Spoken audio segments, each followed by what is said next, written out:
Sunday morning. Most of the city is slowly waking up, and church services are underway. But on Paris Avenue, a very different scene is taking place. Two students working at a local gas station have just been shot and are in critical condition. Unknowingly, a local resident is the first on the scene. When I drove up, the filling station looked closed. There was no one behind the glass. And then one of the young men who had been shot had the strength to stand up. And he stood up behind the glass and waved at me. Martha barely missed being caught in the crossfire.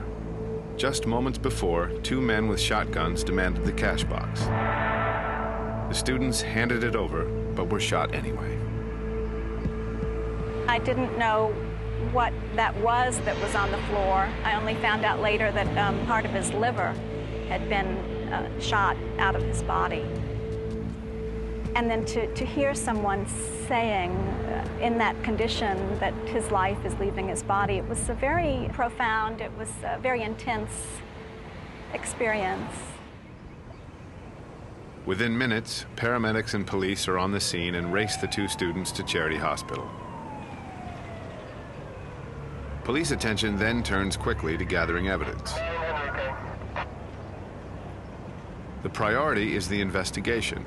Unfortunately, hazards of the scene can be overlooked. Blood is an extremely good vector to carry viruses.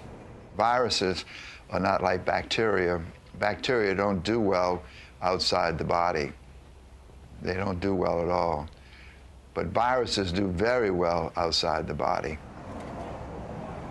It always annoyed me to see all of the people who were there on the crime scene, some of whom were walking in the blood, taking it and carrying it to other areas, like their cars. This is a public health problem, and we have to address it, because these viruses are now walking out of these scenes. Tommy hears about the gas station shooting on the police scanner. He arrives on the scene at the same time as the TV crews and waits for the right moment to approach the owner of the station. We're very discreet. We try not to give off the image of being an ambulance chaser, because we're not. We're basically trying to educate the public, let them know the need of our service before they even realize there is a need, because while the police department, our coroner's offices are here, they're under the impression that they're going to take care of it. And it's when they start seeing them drive off and they go, wow, you know, wait, you're leaving the stuff behind. And they're going, yes, ma'am, yes, sir. You know, that's not our job. And then the next question is, well, you know, who do you call? The owner doesn't want to spend any money on this.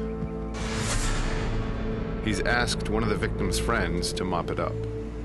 Yeah, I'm with the cleanup company. He's letting me go in there. But Tommy's persistent.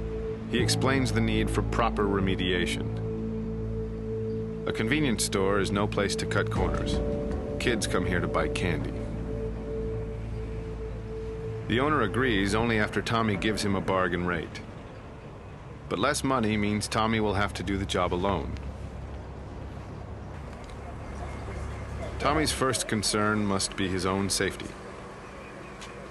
This means wearing a non-porous work suit while the temperature inside the store hovers around 90.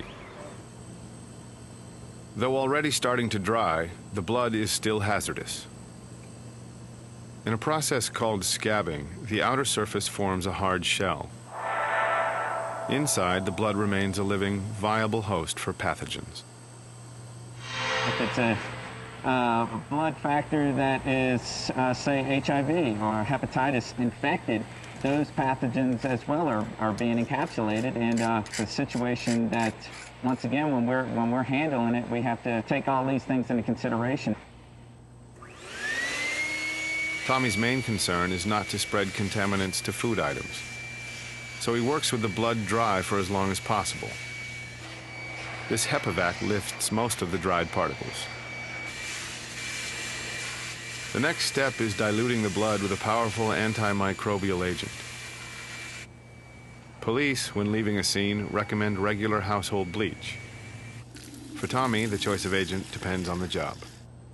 1 to 10 ratio of bleach to water will kill the AIDS virus and hepatitis, but it's also very corrosive. Not only that, bleach is neutralized the minute it comes in contact with dirt, so it's a repetitive process that you have to take. These are all products that are going to be served to children, and I want to make sure that they're not contaminated. Late afternoon. While Tommy's attention turns to detail, word is back from the hospital. Though in critical care, the 2 employees are incredibly lucky. The young man shot in the face miraculously had the bullet skim his skull. As for the other student who lost part of his liver, this is an organ that can partially regenerate itself. The job finished, Tommy feels there is one person who avoided being victimized. The friend who was supposed to clean up was spared physical as well as emotional risks.